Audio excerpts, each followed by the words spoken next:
Welcome Year 12s to your very last lesson. I wish I was there for it. I'll be thinking of you as I'm on camp. We're doing confidence intervals for the population proportion. The video will be fairly long because it's a fair bit of content to cover, a fair bit of Mathematica work as well, so make sure that you've got your pens handy, your notes handy, and you've got your laptop fired up. So where are we? Well, different samples. So when we take a sample, we can get different values for p hat. So just say my sample size is 400, okay?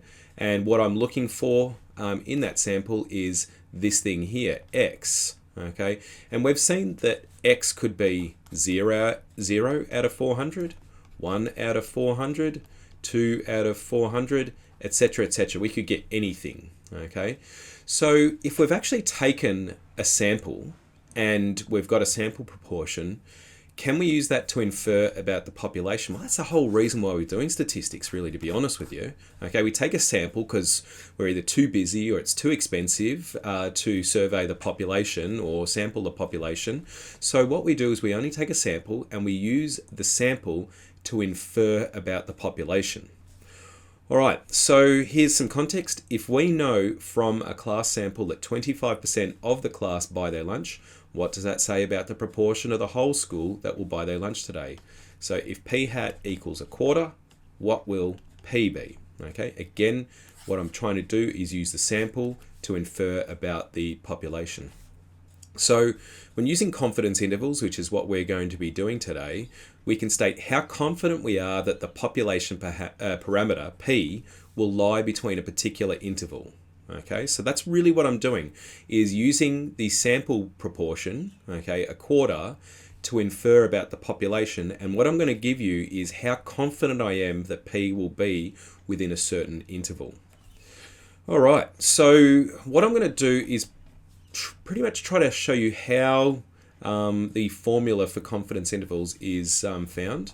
So it's important to remember that distributions of the sample proportion are, I should say, approximately normally distributed, with the expected value of the sample proportion being the population proportion. And the standard deviation of the sample proportion is this formula here. Now, that one there, I'm not too sure how that's pounded out. There is a proof in the Cambridge textbook, but I can't remember how it works or why it works. So I just use this one and take it as a given. This one here, though, does make sense to me, because if I tell you that the sample proportion is a quarter, okay, if I tell you that the population proportion is a quarter, what I predict the sample to be, the expected value of the sample proportion, if the population proportion is a quarter, is the same thing. I expect to get a sample with the proportion being 1 in 4. Okay, will it happen? Maybe, maybe not. Okay, but that's what I expect. Okay, so this one here, I think that is rather intuitive. This one here, I don't think that's intuitive at all. All right, so in a sample of 30 students at Mater Christi, 5 wear glasses. What is p hat? 5 in 30, 1 in 6. We don't know what p is, but we do know that p hat is approximately normally distributed. So let's take a punt. So we're relying on this p hat value, okay, being on a normal distribution. And we expect that the sample proportion p hat, okay, will be normally distributed. So I expect to get p, okay, but what I might not, but I can also get these values on either side, okay?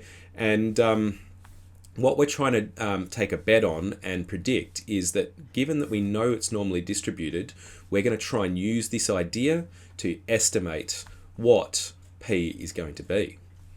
All right, so the best estimate of the standard deviation of the sample proportion is this. That's just that formula there. We're also going to use this formula here for z-scores. Okay, so for normal distributions, the z-score is the value, take away the mean over the standard deviation. So what we'll do is link this in with this topic, and I'm going to move fairly quickly over this, but I'm just going to show you quickly how we get this formula on the next page. So z equals this value here. This is p hat. This is the sample proportion. Okay, this is what we're looking at, is the sample proportion. Take away the expected value of the sample proportion. Okay, so this is the mean. The mean is the expected value of the sample proportion over the standard deviation of the sample proportion. So we know that the expected value of the sample proportion is p, okay, and we know that the standard deviation is this from the formula. So all I've done is I've replaced this with this on the next line. I've replaced this with this on the next line. So just subbing in these two things. All right.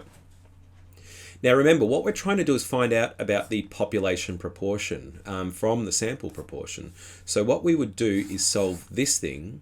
Okay, so solve for p. Now what happens?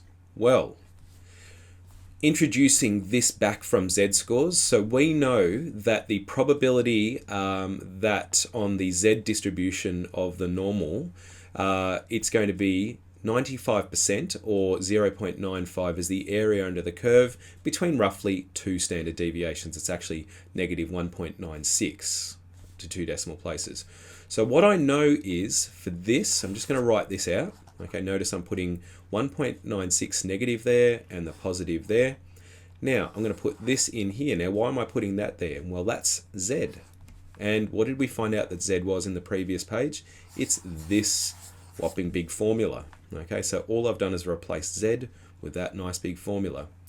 Okay, so now some fancy footwork basically to solve for P, because that's what I'm trying to find out. I'm trying to find out P.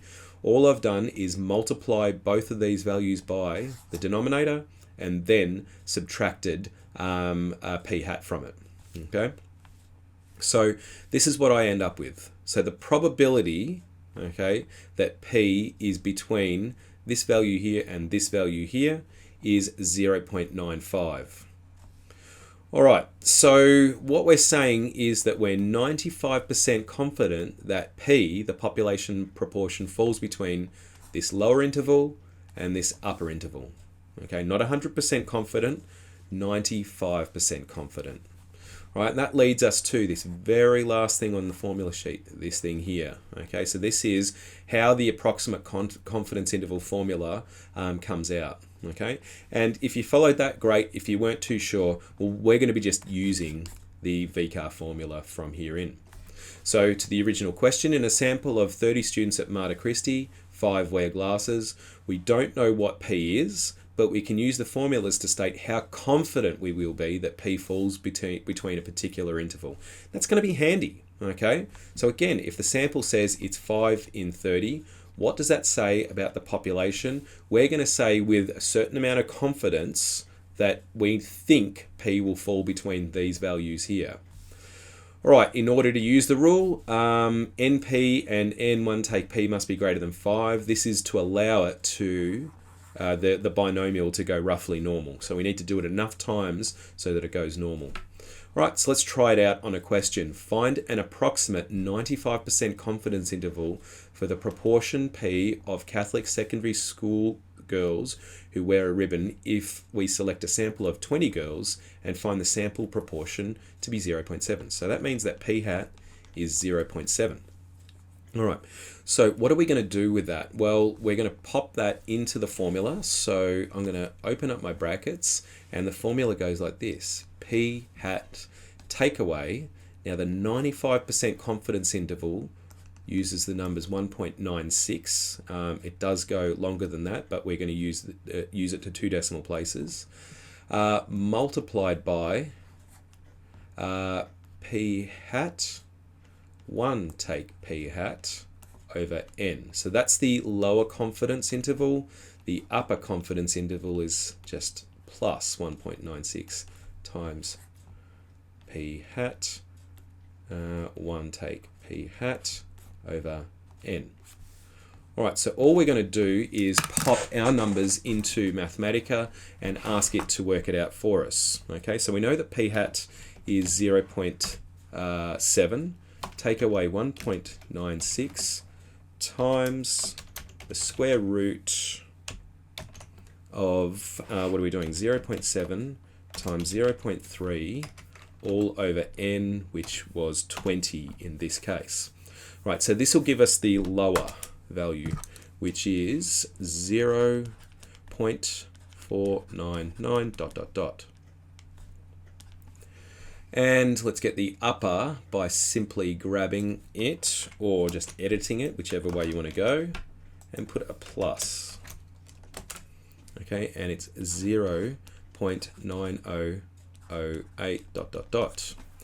All right, so that's our 95% confidence interval. Okay, so what we're saying here is that we're 95% confident that the value of P is 0.499 all the way through to 0.9. So roughly, this one here is roughly 0.5, okay, which is a half, or how many were in the sample? 20, so that's roughly 10 out of 20 to 90, that's going to be 18 out of 20. Okay, so they're the proportions that we're looking at compared to the sample. All right, and that's a really wide range. Okay, that's a really large confidence interval. Okay, and it doesn't tell us much, because if we were, sort of taking a punt on this and talking about P, this is a really big spread of values. And that's okay. It's because, or it's got to do with the size of the sample there. We've only sampled 20 students, so we're not really sure how well this represents the population because of the small sample size. And I'll show you what happens when we get a larger sample later on. Okay, now time for some context on how to actually interpret what we've just done. So you should not interpret the answer to the previous example to be that the probability of P being between 0.5 and 0.9 is 0.95. The reason for that is this confidence interval was based on one particular sample. I took a sample, I ran the numbers. Okay, now the value of P may not actually lie in the stated interval. Okay, and my example of that is, all right, in this one here, what did we do? We sampled 20 students, okay, and what we're looking for, wearing a ribbon, all right? So, and we found the sample proportion to be 0.7, that's 7 out of 10, 14 out of 20. Okay, so that is P hat, all right? But what if we took a sample and it was 0 out of 20, okay? What we might think is, okay, that's representative, but actually it was just an unusual sample, or one that was just a little bit strange, okay? So the value of P may not actually lie in the stated interval. And what did we say? We said we were 95% confident, okay, that we would capture the value of P between 10 in 20 and 18 in 20. We're 95% confident. So we're taking a punt here, guys. Okay, it's really important to know that this is probability. Okay, so I'm not 100% confident, I'm 95% confident. So the correct interpretation of the confidence interval is that we expect approximately 95% or 95 intervals out of 100 to contain the population proportion. Some of them, i.e. 5 out of 100, are not going to do it. Okay, so we're 95% confident, which is pretty good. Okay, if you're taking a bet and I said I'm 95% confident, you go, all right, that's pretty high chance. All right, so whether or not the particular confidence interval obtained contains P, generally we're never going to find that out, or we don't know that. So here it is diagrammatically. Diagram at right shows 20 different samples. So here's sample 1, 2, 3, 4, etc., etc. All right, the red dot shows P hat. Okay, and what we can see is P, the population proportion, which we know is the same for all, each time we do it, it remains the same. So the values of of P are the same all the way through. Okay, oh, there it is there. P is constant. Okay, so here's P hat, here's P, and this represents the 95% confidence interval. So notice that P is within the confidence interval, okay? So that means we captured it in that one. Here's P hat, and here's P. Here's the 95% confidence interval. We caught it, okay? You can see here, P hat, P, 95% confident, we got it. All right, and we keep on getting it. We got it here, we got it here. Now this one, we didn't get it. Here's P hat, okay? And you can see that the sample is just much higher in whatever we were looking at than the other ones. Okay, so it's an unusual sample. Okay, so what that means is that we were 95% confident that P would fall between these values here, but alas, it didn't. Okay, so this is just unlucky. Okay, if you want to think about it that way. In the rest of them, we got it every single time. So this is 19 out of 20 times, or 95 out of 100 times. So that's the basic way we interpret this confidence interval. Okay, we're 95% confident that the value of P falls between these values here. I'm not 100% confident, I'm 95% confident. All right, let's run some more numbers. All right, a survey found that 237 out of 500 uni graduates questioned intended to take a postgrad course in the future. Find a 95% confidence interval for the proportion of undergraduates intending to take a postgraduate course. So the uni, we imagine the uni doesn't want to survey everyone or sample everyone. So they take this sample here and they want to infer about the population. Okay, they want to work out how many courses to offer, how many students they expect to have, do they need to build a new building, etc., etc. All right, so we know that P hat is 237 out of 500. That as a decimal is going to be, you don't have to do this as a decimal, but that's going to be 237 times 2, 474, 0.474. So P hat is 0.474. So all we're going to do is use the formula. So P hat, I'm not going to write the formula again, I'm just going to use it, 0.474. Take away, now the 95% confidence is 1.96 to 2 decimal places. I'll show you how to get different confidence levels in a sec. 0.474 times 1 takeaway, 0.474, whatever that is, over n, which is 500. So that's the lower. All right, the upper is just going to be the same thing. I'm going to have to write small here. Take away, no, plus 1.96 times, ooh, very small, 0.474 times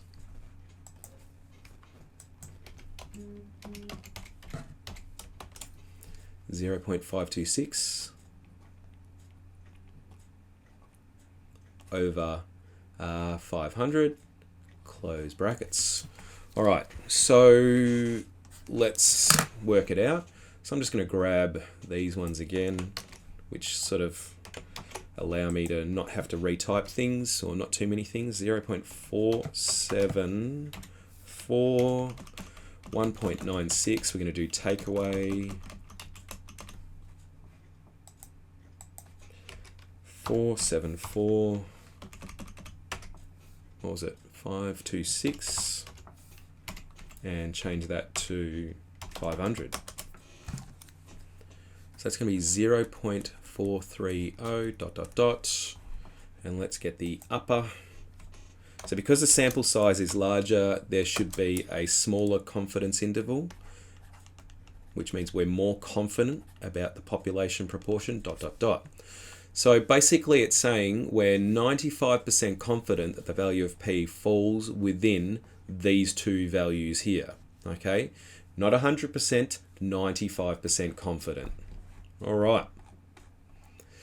Now we can do this using this feature of Mathematica. There's an equivalent thing that we would have done on the Casio ClassPad or the TI. So you need to have this one also ready to go. So this is the normal CI function. And what we're going to use it to get the 95% confidence interval. But you can see that we can use it to get any confidence interval. We just replace 95 with 80% or 50% or whatever. Okay, so all you do is you need to include, so you type needs hypothesis testing. All right, and that just brings in some sort of pre-written module for us to use. All right, now we're going to use normal CI, which if you try to use it without including hypothesis testing, it won't work. So we're going to put in so this is normal, so it requires the mean, which is 0.474. Okay, it's just the So the mean is going to be the sample proportion, and the standard deviation is going to be the population, this thing here. Okay, so that's the standard deviation. So it's just using the standard deviation formula, which is root p hat times 1 take p hat over n. Okay, so I've just grabbed that, which is part of the confidence interval formula. Okay, now what else do we need? So we provide it with the mean and the standard deviation, and then we've just got to say what confidence we want it to. So confidence level dash greater than 0.95, and what we should get is literally the same answer that we just got from doing it with the formula. Oh no, we didn't. That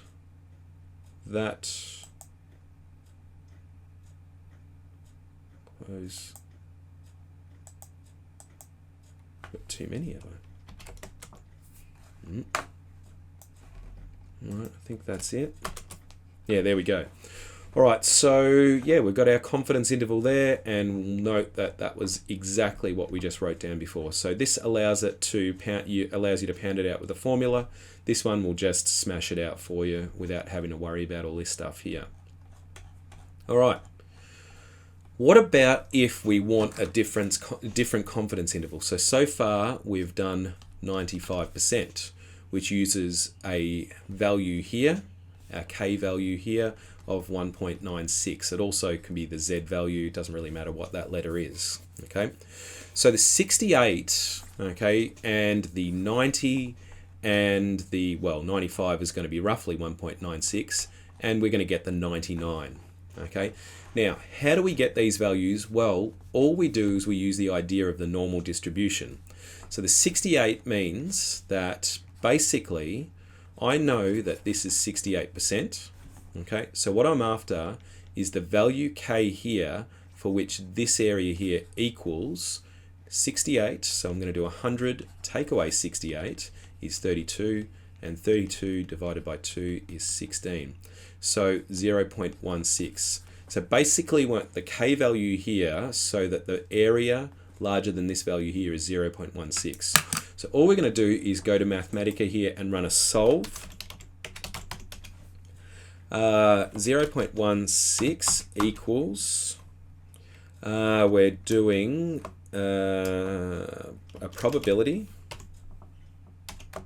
x greater than and equal to, it can just be greater than, k, where x is a distribution that's normal, and because we're on the z, the mean is 0, standard deviation is 1, and we're going to do this for solving for k, please. Alright, so as suspected, this k value here is roughly 1, because one standard deviation to the left and the right is 0.68. But if you want to go exactly, k in this case is 0.994458 ... Now to get the 90, we're just going to do the same thing, except this time, okay, what we've got is 10% out here. This would be 5% or 0.05. So we're just going to change this to be 0.05, shift enter, and it gives us k equals 1.64485. So basically I can get any confidence interval you want. You want me to get 88, I can do it. You want me to get 90, I can do it. Let's get the 95. This should be 1.96. So 95 means that these two parts here are 5%. This is 2.5%, 0.025. So just change the solve up here to 0.025, and we get 1.959996 ... Okay, so that's a more exact version than 1.96. Okay, we can get the 99% what number would we use there? So that means that we've got one left over. That would be 0.05. 5, 0.005. Okay, so this is going to be like 2 points something. I think from memory it's 2.5. 0, 5, shift enter. K is equal to 2.57583 dot dot dot. Okay, so basically now we can get other confidence intervals. So we can get the 90%, we can get the 99, just using these K values that we've found. So let's do it by formula for this question, where the confidence interval we want is for 90%. Okay. All right, so what do we got here? We are looking for left-handedness and sampling 30 children and find the sample proportion to be 0.4. So p hat is equal to 0.4. Okay, so all we're going to do is use the formula. 0.4 take away. Now here is our Z value here, or our K value here. So we need 90% confidence. So 90% confidence was this number here, 1.64. We're just going to use it to 2 decimal places, times 0.4 times 0.6 over 30. So that's the lower. Let's get the upper.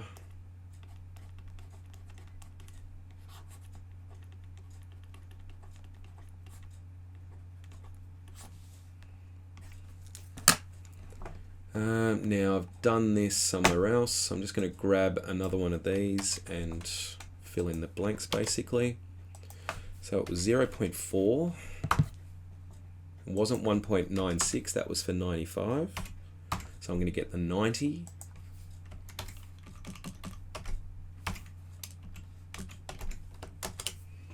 .25, and the upper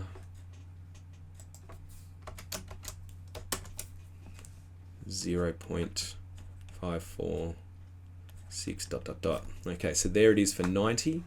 Now again, Mathematica will slaughter this by using this particular formula here. So normal CI. Once you've added hypothesis testing, all we do is we put the expected value, which is 0.4, the standard deviation 0.6, and 30 is the sample size. And let's just change the confidence interval to 90. And lo and behold, we get exactly the same thing. Okay, so Mathematica will just smash it. So same thing using normal CI. Okay, and so for 1 mark, I would absolutely be just doing all of this stuff here. Okay, so by formula for 99, so that's going to be the same thing. So what we would do is we've got 0.4 take away. Now we need the 99% confidence interval, which is still on my screen here. It's 2.5. Let's use 2.58 to 2 decimal places. Multiplied by 0.4 times 0.6 over 30. So this is the lower. Now let's get the upper.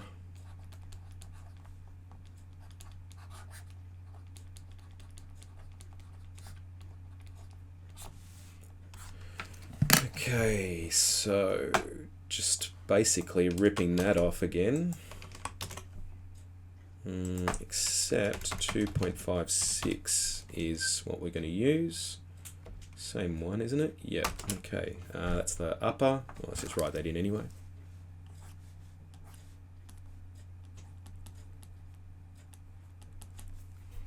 And the lower is going to be takeaway. 0.17 dot dot dot.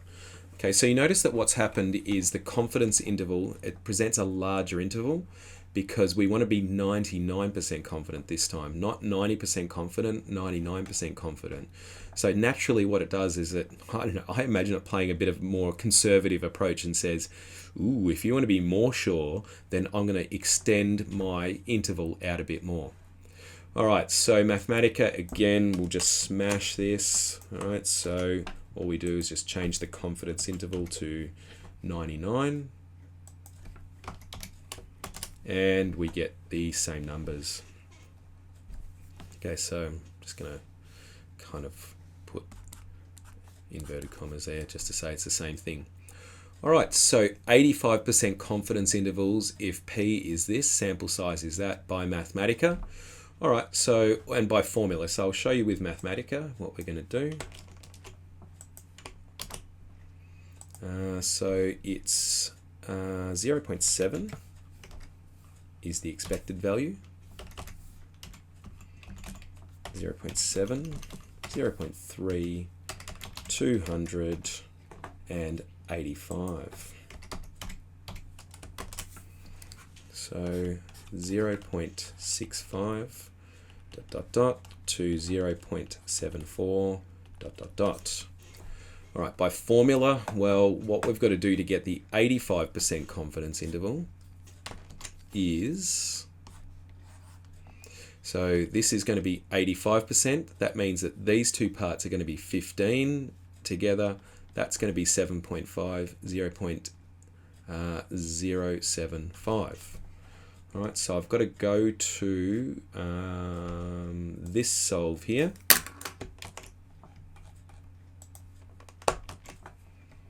Solve for 0.75, which will give me my K value. So K in this case, or Z in this case, whatever the variable is, 1.439 ... All right, so I'm going to use 1.44 in the formula. So I'm going to go open up my confidence interval, 0.7, take away 1.44 times root 0.7 times 0.3 over 200. That's the lower. The upper, 0.7 plus 1.44 times root 0.7 times 0.3 all over 200, I think. And again, once I've done a few of these, should have that in here somewhere.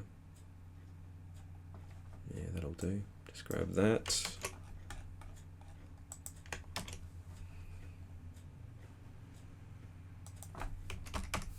.7 takeaway it should be for the lower. Change the confidence to 1.44, which will give us the 85. 0.7, 0.3, and the sample is 200. All right, so this should be 0.65, and it is. All right, so 0.653 ... comma, and the upper should be 0.74. Oh, look, I'm going to be cocky and just say it is going to be that and not stuff around. All right, so there we got it. We can get any confidence interval we want. We're not restricted to 95, 68, and what's the other one? 99.7. All right, so now what we're going to do is we're going to begin the final push here to talk about what we call precision and margin of error. So if we wish to narrow the range of the confidence interval, so just say we explain to the boss if they're trying to get us to do some research, and they say, you know, do some research, and I go, oh, the confidence interval is between 0.65 and 0.74, and they go, wow, that's a really large interval. I want to be more certain than that, okay?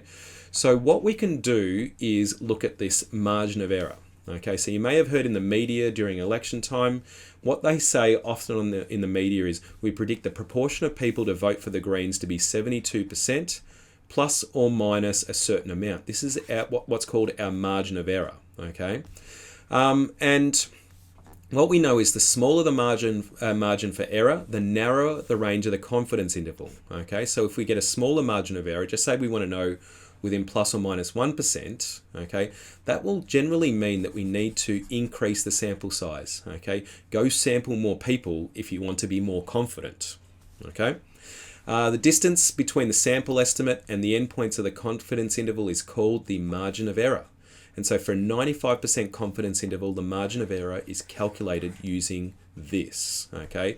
So 1.96 is the 95, okay, and then it's just the standard deviation. Basically, this is pulled from the formula, okay? So the formula just grabs this part here, and looks at how far it is from p hat, either from the left or from the right hand side. It doesn't really matter which way you go with it.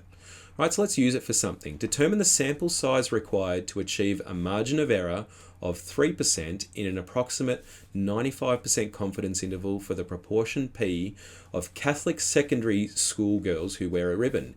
So what we know is p hat is equal to 0.65, and we know the margin of error is 3%. Okay, now the margin of error, we're going to call that 3% or 0.03. Okay, 2 decimal places to the left. All right, so all we're going to do for this is use the margin of error. So M is the margin of error, 0.03, equals, not multiply, Control Z, equals, now it's 1.96 because we want the 95% confidence interval, times p hat. Now we know p hat was 0.65, times 0.35 over, now what's n? N is the sample size, and that's what we're trying to find. N is the unknown. That's great, because that means that we've got only one unknown and we can solve this. So what we're going to do is ask Mathematica to solve that thing for n. Okay, so solve 0.03, 1.96 times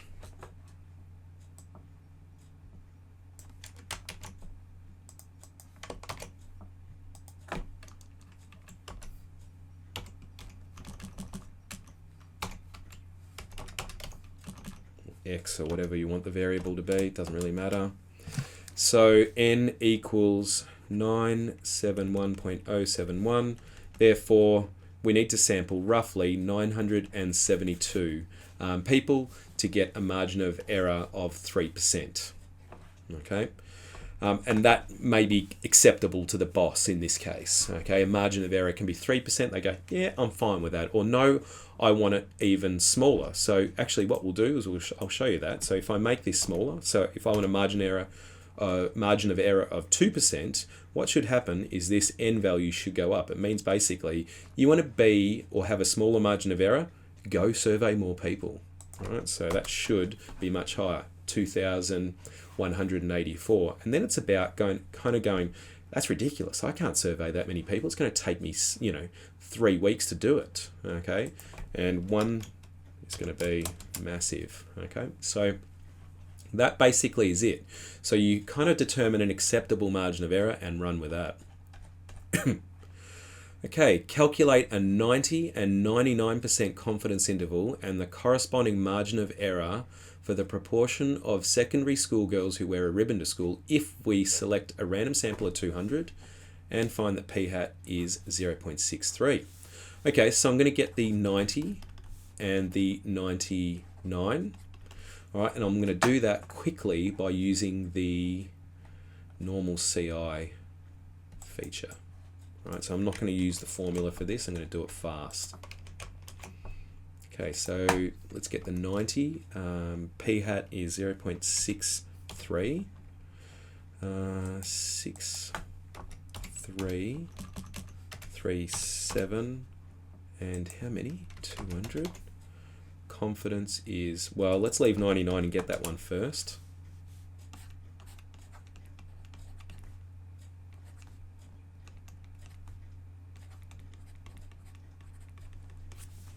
Let's get 90.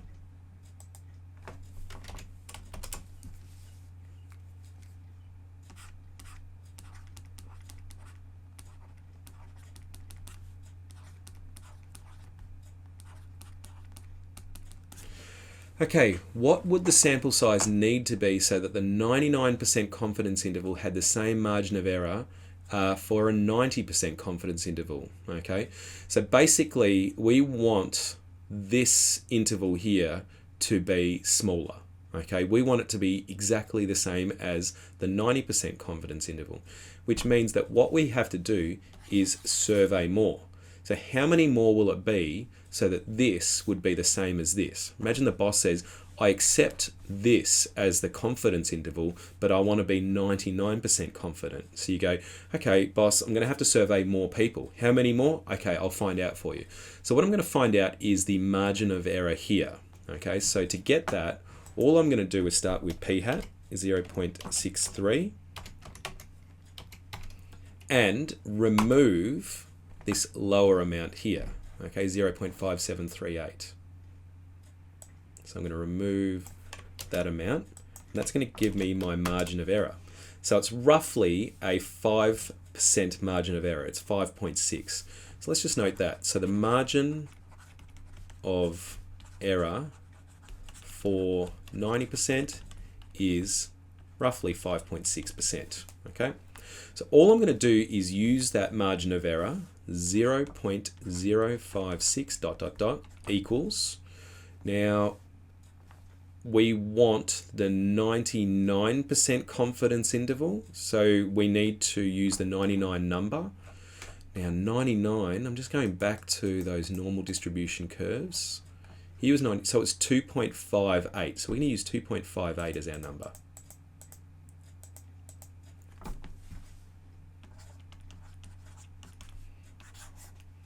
Okay, p hat was 0.63. And that's what we don't know. N is what we're trying to find out. N equals. Alrighty, so what we'll do is, it is the solve that we did above here. That's the one we want, so it's a similar one to that. So solve, the margin of error we're looking for is 5.6%. We're changing the confidence, 2.58. 6337. Okay, and it reckons that you've got to do this. So the sample has got to be 494.773 ... Okay, therefore 495 in the sample.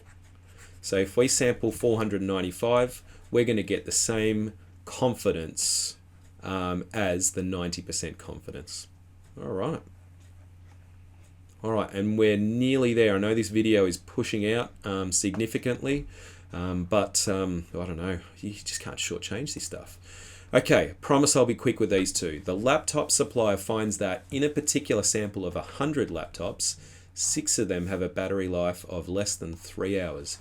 Determine the 95% confidence interval for the supplier's estimate. Oh, this is going to be quick. Okay, so we know that in the sample, 6 of them have a battery life of less than 3 hours. Okay, so that's 6 out of 100, okay, or 0.06. So to get the confidence interval, and it's 95, all we'll do is, so in the exam, I will have used the needs hypothesis testing, and now I'm just going to go normal CI, p hat is 0.06, 0.06, what's that, 0.94. In the survey there were 100 laptops and I want 95% confidence. Okay, so to 2 decimal places, 0.01, 0.11. So there's my 95% confidence interval. 1 mark, straight through with Mathematica. We'd have a similar thing that we'd do on the CAS in previous years. All right, the very final question. The 95% confidence interval for the proportion of ferry tickets that are cancelled on the intended departure day is calculated from a large samples. So they've given us the 95% confidence. The sample proportion from which this interval was constructed is. Right, so what we basically know is we're 95% confident that the population proportion, P, will be between these two values here. And smack bang in the middle of these two values is P hat. Okay, that's the sample proportion, which is exactly what we're after. So essentially, I just need to work out the number that sits in the middle of these two numbers. So I'm going to add them together, 0.039, 0.121, and then halve it.